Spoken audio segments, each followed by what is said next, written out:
Hello, and welcome to another edition of Tech Tuesday presented by Delta Media Group, where the paperboy doesn't have to chase us to the ends of the earth to get his $2. So, today we are going to take a look at the listing profile page in the DeltaNET.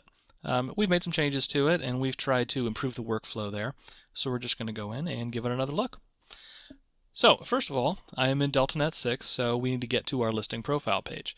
Now, in DeltaNet 5, you would typically do this by clicking on Listings, and then clicking on Active Listings, and that'll take you to your Manage Listings page. In DeltaNet 6, you have a few different ways you can get there. So I can either click on Listings here, and you can see it opens up my Listings dashboard. I can click on Edit Listing, and it'll have me enter an address or MLS ID that'll take me straight to that listing profile page. Or I can click on Manage My Listings, and that takes me straight over to that page as well, where I can then select from my listings. I would just click on the MLS ID of any of those listings to get to that profile page. Or you may have some additional options here on your listing dashboard that may allow you to get there. Now, the other convenient way to get there is through the DeltaNet 6 Quick Actions up here at the top. So if I just type in the address or the MLS ID, you can see it brings up some results, and then one of those is Listings, and I can just click on Edit, and that takes me straight to that listing profile page where I can make changes if I want to. So here we are, our listing profile page in the DeltaNet. So the first thing is we have restructured this page. Originally, as you scrolled down this page, you would just find more widgets or more boxes like this as you scrolled down, and you would have to scroll all the way through them to get to whatever you want. We've simplified that by making tabs up here at the top, so you can just click on the kind of thing that you want to make changes to, and it'll take you straight to that section. So we've started off in the main section. There may be additional options here for you, but this is kind of the primary listing information shows up here. If it is a pocket listing like this one, this is where you'll have the link to click to go in and edit the pocket listing or make changes to that. Next, we can click on Photos, and we made that the second option because the idea is that that's something that you are more likely to be looking for on this page. So we click on Photos. That gives us our Photos options. From here, you can see that we can replace photos. So if I click Select Photo, it'll let me select from the photos on my computer and then set that one up to replace this photo, and I can do that down the line here. I can click the Download button to download any of these photos if I'd like to. I can click Delete to individually delete any of them. I can add in a title for any of these. And as we scroll down here, now I can also add in bulk photos that'll add to the end of the list. Now, some of the more recent functionality we've added here is you used to have to replace each of these photos individually if you wanted to replace them. Now, you have the option of hitting Select Photo, and then once you have selected the photos for each of the ones you'd like to replace, so if, for example, I wanted to do Photo 1, I would click Select Photo, select my replacement, and then I would go down and do, say, Photo 3 or Display 3, Photo 6 here, and just choose all the photos or select a new photo for each of the ones I'd like to replace, and then just click this button at the bottom where it's going to update them all at once. So that'll replace all those photos, and if I typed in any titles as I go down, it'll enter those titles as well. So it allows me to just go ahead, select all my replacements, hit one button, and have them replace all at once. Just like how I can bulk upload photos here. So I would click on Add Files, select all of the photos that I'd like to add. It would put them all in the uploader here. I would then click Start Upload, and it would upload them all and add them to the photo list. So we simplified the photo workflow a bit so that you can do more actions in bulk to save you a little bit of time. Now, the other thing you can do in this page, as is kind of stated up here, you can grab this little hamburger menu or little grabber here, and you can move these around in order to change the order of the photos on the page. So if I drag this one up here, for example, there we go. So now I've reordered a few of the pictures. I didn't have to click anything to save that. So now that I've moved those, it saved those immediately upon me moving them. Now, specifically for replacing photos, one thing to keep in mind here is that once you have made any changes to the photos, now this includes reordering the photos, adding any new photos, or replacing any photos, it will basically flag this listing in our system so that we will stop pulling in photos from the MLS for this listing. And that's so that we don't overwrite your changes. Now, if you did go in and make changes and then want to start pulling from the MLS again, we can do that. You just need to contact us so that we can basically remove that flag so that this will start pulling from those again. Now the last thing you can do on this page is you have a download a zip file of all photos, so you can click this button and that will download a zip file that will contain all of the listing photos. Again, just designed as a convenience feature to save you some time. Now the next thing you can do here is we'll click on videos. Now we have some detailed Tech Tuesdays on actually going in and adding video media like this, but just to give you a quick idea, every one of these fields works in roughly the same way. I'll just take the video that I'd like to add, click the little plus sign to expand that section, and then all I have to do is grab the video URL. So this is a YouTube video, so I would just go to that video page on YouTube, paste the URL here in this video URL field, and hit update. And then the system will fill in the rest of these fields automatically for me. So I don't want to go in and add the photo or add the video ID and then add the URL, then the share URL. I just add one of these things. And then when I click update, the system will handle the rest and embed this on the page.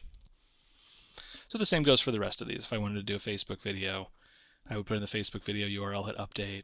Once it's already in there, I just hit remove and that'll delete it. And all these sections work the same way. Now the next piece here, we're going to click on Open House. This is how I would add an open house to this listing. If this ability is turned on at the company level, and you have the ability to add open houses to your listings, this is where you would do it. So you can see all the open houses that are already set up for this listing, or you can add a new one. You can also set up the virtual open houses from here. So you would set this up just like a regular open house, but click our virtual open house button, and that gives you the ability to put in a URL where that virtual open house will be presented. And we've got other videos that go through that in detail. And the next thing you can do here is set open house availability. So what this does is basically present to the other agents in the company when this listing is available to host an open house, so that they can see that and then they can request to be able to host that open house at that time.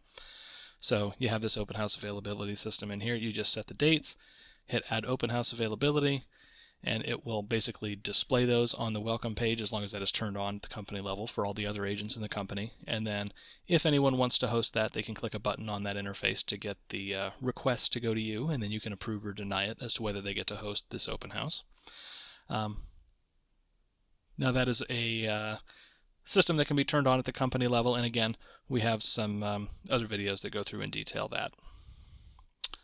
So moving on, if I click on vTours, this is where I would enter a primary or secondary virtual tour for this listing. You can just paste the URL in here.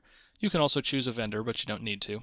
Really, you just need to paste in the URL and hit update, and that'll add a link to the listing detail page that will take users to your virtual tour. It actually opens it in a new window. Now, builders and communities, if the builder and community system is turned on for your company, you can go in here and you can select from the company's builders or communities basically to associate this listing with a specific builder or a community or both. You would just select those and hit update. Now for showings, this lets you add showings to a listing. So you can see it gives you the ability to enter an outside agent number, outside agent name, and just in general enter all the information about the showing. You can then choose whether or not this will create a calendar event and show up on your calendar. So if you have, for example, your Office 365 calendar synced, you can create a calendar event for this and it will also show up on your Office calendar in addition to your calendar in the DeltaNET. And then you can also choose whether or not this showing will be displayed on the seller reports, if you have any seller reports set up for this listing to go out to your sellers. And we have detailed videos on the seller reports also for getting those set up. But this is where you would add those new showings in. You just enter the information and click Add New Showing. Next we have notes. And this works in much the same way as the showings, only with less fields. So you just enter your note, just plain text, and you can choose whether or not this note will just exist here. So you can go back in and see it after the fact, and you can see there are a few notes that I've added in here before. If you check the box, in addition to showing up here, those notes will also appear on the seller reports. So it just allows you to easily store information about this listing or specific to this listing that you can either reference by yourself through the DeltaNET, or if you'd like to share it with your seller, you can have it included on those seller reports also.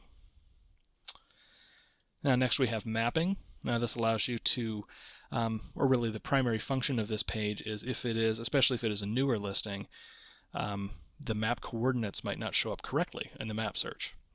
Typically this happens, oftentimes the location on a map comes from Google, so we'll put that information and basically ask Google where the pin on a map should be based on the address for that listing, and that's where it shows up in the map search. If for some reason that's incorrect, there are some regions where mapping information is just less reliable. Also, with new listings, Google might not have them mapped yet. You have the ability to manually set that pin here. So you would just click on, is this listing in the wrong position? And that'll open up a map. You can see it opens up in a new tab here. And then you can drag that pin to wherever you think it should be, or wherever, not really where you think it should be, but where the listing actually is. And then hit save this location. And from that point forward, that's where this listing will show up in the map search. So it allows you to correct that location. So I'll go ahead and close out that tab. Next, we have title and tagline, so we'll click on that. Now here we have these tagline and title information that you can add to this listing. Some of this is just for reference internally, like this name field. Title can be used for some different marketing features if those are turned on. Otherwise, it's just a title you can add to the listing through here. And then tagline will also potentially be usable through or searchable through the DeltaNet, so you can use it for different things in there. Tagline will also show up on the listing search results pages on most of the search results templates. So when someone brings up a search results page, the tagline for the listing may show up there. It's particularly useful for things like vacation rentals, where the rental kind of has a name. Tagline will work well for that.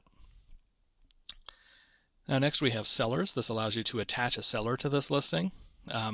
It's an easy way for you to keep track of who the seller is once you have them added to your system or added to your CRM in the DeltaNet. So you just type their name in here. And then it brings up an autocompleter, and then I can just select them, and now it's added them here. Now we've added new functionality that there will be more videos for going forward, where if the user has signed in with a Facebook account, it will pull their Facebook profile photo and automatically populate that here. So that's kind of handy. And this is a way that I can easily attach a seller to a listing, and then if I need to contact that seller, I can just open up my listing profile page, go over to sellers, look at my seller card here, and then I can just click on that button to go ahead and load up an email. Now I can customize this however I'd like, but you can see our default email. Your property is now available on my website. So the particularly nice thing here is when the listing first comes in, you can go in, add the seller, and then really quickly fire off this email so that they know that the listing is now available on the website, and it gives them a link to where they can view their listing on your website. So we'll close that out. Now the next, there's a custom fields section. This is only available if custom fields are turned on at the company level. For most companies it's not, but this is where that would be if that system is turned on. Primarily this is if there is something very specific to your market that has been added to the property search. You would be able to turn this on and off for listings from this page or from this widget. And then next we have an import-export notes, and this allows you to quickly import a CSV or export a CSV of the notes that have been added to this listing. So there you have it. That is the listing profile page in the DeltaNet with our most recent updates to it. It allows you to kind of more quickly get to this information, and it's segmented in a way that it's a little bit easier to, kind of understand and absorb to be able to make changes to your listings in the DeltaNet. So, as always, if you have any questions, comments, concerns, feel free to send an email into support@deltagroup.com or give us a call, and we will be happy to walk you through whatever functionality you'd like. Thanks a lot for joining me, and I will see you again next week.